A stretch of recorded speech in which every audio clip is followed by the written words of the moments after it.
नमस्कार, स्वागत है आप सभी का स्वरमयी टाइम्स में। दिन भर की बड़ी और अहम खबरों के साथ मैं हूं प्रियंका साहू। सबसे पहले एक नजर आज की हेडलाइंस पर।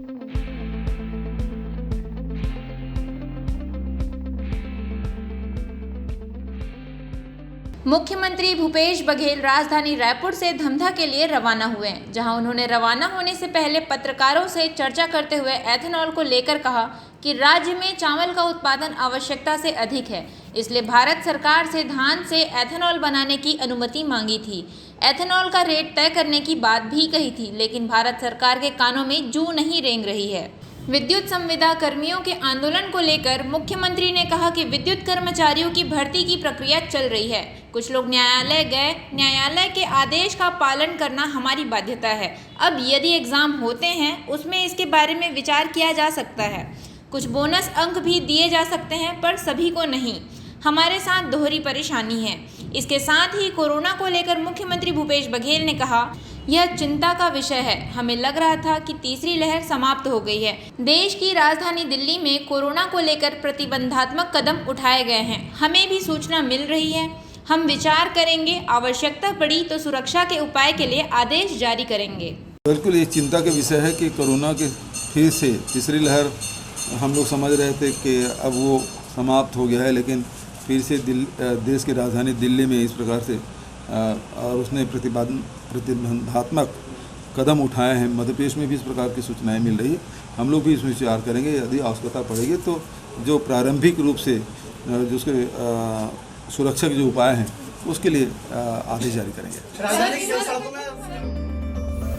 छत्तीसगढ़ की राजधानी रायपुर में 2 सूत्रीय मांगों को लेकर 41 दिनों से प्रदर्शन कर रहे विद्युत संविदा कर्मचारियों ने कल बिना अनुमति रैली निकाल घेराव किए जाने की कोशिश की, जिसे पुलिस बल द्वारा स्मार्ट सिटी कार्यालय के सामने रोका गया। वहीं रात भर रोड बाधित रहा, जिससे आने जाने वालों को काफी परेशानियां हुई। इसी कड़ी में प्रदर्शनकारी शनिवार को वहीं सड़क पर बैठ के काफी समझाइश के बाद भी वे नहीं माने, जिसके बाद सुबह पुलिस ने धरना स्थल पर प्रदर्शनकारियों पर लाठीचार्ज किया और 40 प्रदर्शनकारियों को हिरासत में लेकर जेल में डाल दिया गया है। पुलिस धरना स्थल पर लगे पंडाल भी अपने साथ ले गए। बताया जा रहा है कि पुलिस की लाठीचार्ज में 15 से अधिक प्रदर्शनकारी घायल हो गए हैं। भिलाई में गुरुवार की रात तेज आंधी तूफान से मकान की शीट और ईंट गिरने से एक मासूम की मौत हो गई। वहीं माता पिता भी घायल हो गए हैं। बताया जा रहा है कि प्रगति नगर कैंप 1 निवासी अशोक प्रजापति, पत्नी निर्मला देवी, बेटी निशा, अंशिका और पुत्र प्रियांशु अपने अपने कमरे में सोए हुए थे। गुरुवार शुक्रवार की दरमियानी रात 1:15 में तेज रफ्तार से आंधी और तूफान आने से अशोक के घर के बाजू में 2 मंजिला मकान से शीट और ईंट उखड़कर अशोक के घर में जा गिरी। जहां प्रियांशु सोया हुआ था, पंखे को तोड़ते हुए ईंट उसके सिर और सीने पर जा गिरा, जिससे उसकी मौके पर ही मौत हो गई। वहीं अशोक और निर्मला देवी भी इसके चपेट में आ गए। बताया जा रहा है कि प्रियांशु 2 बहनों में इकलौता भाई था, जिसकी मौत के बाद से बहनों का रो रो कर बुरा हाल है और घर में मातम परस गया है।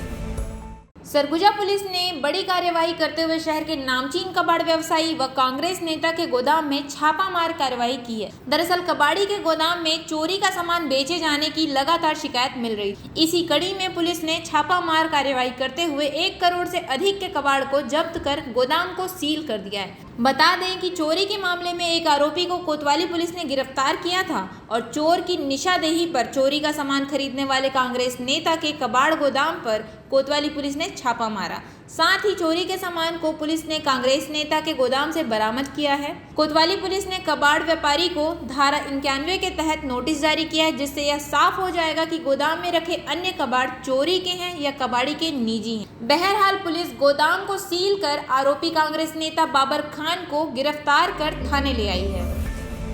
तिल्दा नेवरा थाना के समीप जूते की दुकान में आग लगने की खबर सामने आ रही है। आग लगने से दुकान में रखा लाखों का सामान जलकर राख हो गया। वहीं बताया जा रहा है कि स्थानीय युवाओं और आसपास के लोगों ने मानवता का परिचय देते हुए आग बुझाने में अपना भरपूर सहयोग दिया, जिससे जल्द ही आग पर काबू पा लिया गया। थाना प्रभारी मोहसिन खान ने बताया कि दीनदयाल चौक के पास बिजली ऑफिस के सामने स्थित जूते की दुकान में शनिवार की सुबह आग लग गई। आग का कारण शॉर्ट सर्किट होना बताया जा रहा है। इस आगजनी में जूते दुकान में नीचे रखा लगभग सारा सामान और फर्नीचर जलकर राख हो गया। दुकान मालिक को लाखों रुपए से भी अधिक का नुकसान हुआ है। दुकान के बाजू में स्थित लॉज एवं हॉस्पिटल से भी पाइप लगाकर दुकान में पानी डाला गया। पानी के टैंकर्स भी मंगवाए गए, लेकिन आग काफी तेज होने के कारण अंदर रखा सारा सामान जलकर खाक हो गया। वहीं आग बुझाने के लिए बजरंग पावर से दमकल विभाग भी पहुंचा, जिसके बाद ही आग पर काबू पाया जा सका। आज थाना तिल्दा क्षेत्र अंतर्गत बिजली ऑफिस के सामने दीनदयाल चौक में आग लगने की सूचना मिली थी। इस आग का तत्काल जो है आसपास की जो इंडस्ट्रीज की गाड़ियों को सूचना दिया गया था फायर ब्रिगेड की, जिसमें आग को बुझवाया गया है और अभी उनके द्वारा किसी प्रकार की रिपोर्ट दर्ज नहीं कराई गई है ताकि उसमें क्या क्षति हुई है उसका आकलन अभी किया जा सके।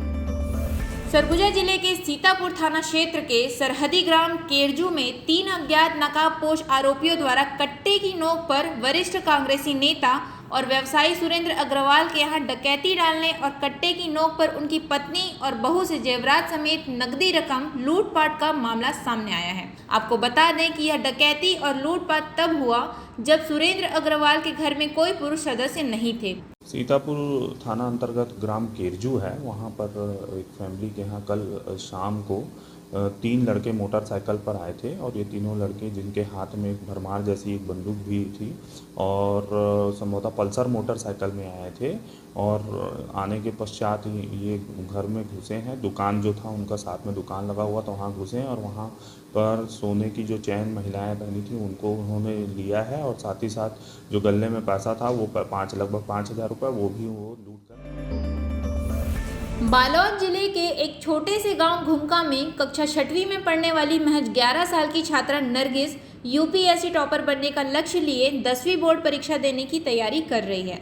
छात्रा के पिता ने बालोद शिक्षा विभाग के अलावा माध्यमिक शिक्षा मंडल को पत्र लिखकर 10वीं बोर्ड की परीक्षा में बैठने की अनुमति मांगी है। बताया जा रहा है कि किसान की बेटी गांव में रहकर पढ़ाई कर रही है और केजी 1 से लेकर कक्षा 5वीं तक की परिणामों में छात्रा टॉपर रही है। नरगिस यूपीएससी टॉपर बनने के सपने को साकार करने दिलो जान से जुटी हुई है। नरगिस वर्तमान में Swami Atmanand English medium school में कक्षा 6वीं की छात्रा है, जो अपने घर से लगभग 10 किलोमीटर दूर का सफर तय कर जिला मुख्यालय बालोद पहुंचकर पढ़ाई कर रही है। वह बिना किसी कोचिंग के यूट्यूब व सोशल मीडिया के माध्यम से ही पढ़ाई कर केजी 1 से कक्षा 5वीं तक के परीक्षाओं में बेहतरीन प्रदर्शन कर A+ और A++ परिणाम लेकर आई है। वहीं नरगिस किसी भी सवाल के जवाब बिना झिझक के हिंदी के साथ साथ इंग्लिश में भी देती है। बता दें कि नरगिस मध्यम परिवार से ताल्लुक रखती है। जिला शिक्षा अधिकारी की माने तो छात्रा में काबिलियत है, लेकिन नियम के अनुसार छात्रा का IQ टेस्ट कराना होगा, जिससे यह पता चलता है कि छात्रा की IQ 16 वर्षीय छात्रा के बराबर है या नहीं है। पिता के द्वारा आवेदन मिलने के बाद हमने माध्यमिक शिक्षा मंडल को पत्र भेज उनके पिता को छात्रा की IQ टेस्ट करवाने को कहा है। तो वहीं कलेक्टर ने कहा, यह हमारे जिले के लिए गर्व की बात है। मैं छात्रा के परीक्षा परिणामों को देखा हूँ, सभी क्लास व सब्जेक्ट में A+ और A++ मिला है, जिससे पता चलता है कि छात्रा में अच्छी काबिलियत है। IQ टेस्ट के बाद ही पता चल पाएगा कि छात्रा 10वीं के एग्जाम में बैठ पाएगी या नहीं। भविष्य में छात्रों को शिक्षा के क्षेत्र में किसी भी चीज़ की जरूरत पड़ती है तो प्रशासन द्वारा हर संभव मदद किया जाएगा। विधायक विकास उपाध्याय की पहचान एक सच्चे जनसेवक के रूप में हो चुकी है। इसका उदाहरण आज सोनिया गांधी जनसंपर्क यात्रा के दौरान देखने को मिला। पश्चिम के विधायक विकास उपाध्याय सोनिया गांधी जनसंपर्क यात्रा के दौरान लगातार सभी वार्डों में दौरा कर रहे हैं। उन्होंने आज अपने विधानसभा के कोटा स्थित HP बस्ती का दौरा किया और लोगों की समस्याओं का समाधान भी किया। आज वार्ड भ्रमण के दौरान वार्ड वासियों को विकास कार्यों की सौगात दी। वहीं वार्ड की जनता से भूमि पूजन कराया। लोगों की समस्या सुनकर तत्काल समस्याओं के समाधान करने के अधिकारियों को निर्देश दिए गए हैं, जिसके बाद वार्ड की जनता ने एक स्वर में कहा, विधायक हो तो विकास उपाध्याय जैसा, जो सच में जन सेवक है, जो जनता की समस्या को अपनी समस्या समझकर तुरंत समाधान करते हैं। पश्चिम के विधायक विकास उपाध्याय ने कहा है कि मुझे इस बात की खुशी है कि मुझे इन सब का मदद करने का सौभाग्य प्राप्त हुआ। मेरे लिए मेरे विधानसभा के जनता पहले हैं। इनकी समस्या का समाधान करना मेरा कर्तव्य ही नहीं, मेरा फर्ज भी है। बिलासपुर शहर के 5 शासकीय स्कूलों में 10वीं 12वीं कक्षा की ओपन परीक्षा आयोजित की गई, जिसमें सैकड़ों छात्र छात्राएं शामिल हुए। ये ऐसे परीक्षार्थी हैं जो नियमित स्कूल आने में असमर्थ हैं। वे काम करने के साथ ही विद्या अध्ययन भी कर रहे हैं। राज्य सरकार ने ऐसे लोगों के लिए ओपन परीक्षा का प्रावधान किया है। शनिवार को संस्कृत तथा वाणिज्य विषय की परीक्षा हुई। पेपर सरल होने के कारण परीक्षार्थियों को उन्हें हल करने में आसानी हुई। केंद्र के अध्यक्ष तथा नकल रोकने वाला दस्ता भी परीक्षा केंद्रों में तैनात देखा गया। कहीं से भी नकल के प्रकरण नहीं बने हैं। मुख्यमंत्री भूपेश बघेल एक दिवसीय प्रवास पर धमधा पहुंचे, जहां उन्होंने 144 करोड़ रुपए के विकास कार्यों का लोकार्पण व भूमि पूजन भी किया। आयोजित लोकार्पण समारोह प्रदेश के कृषि मंत्री रविंद्र चौबे के अध्यक्षता के आतिथ्य में संपन्न हुआ। वहीं कृषि मंत्री रविंद्र चौबे द्वारा विभिन्न विकास कार्यों के लिए मांग पत्र रखा गया, जिसे सहज स्वीकार्य करते हुए मुख्यमंत्री भूपेश बघेल ने मंच के माध्यम से स्वीकृति देते हुए घोषणा की, जिसमें 30 बिस्तर के अस्पताल का उन्नयन कर 50 बिस्तर का अस्पताल होगा। धमधा महाविद्यालय में ऑडिटोरियम का निर्माण, बंधुआ तालाब के सौंदर्यीकरण के लिए 1 करोड़ रुपए, इसके साथ ही 1 करोड़ की लागत से स्टेडियम के सुधारण की मुख्यमंत्री ने घोषणा की है। देश प्रदेश की तमाम बड़ी खबरों से जुड़े रहने के लिए हमारे YouTube चैनल को सब्सक्राइब, लाइक व शेयर करना ना भूलें और लेटेस्ट खबरों के लिए बेल आइकन को प्रेस करें।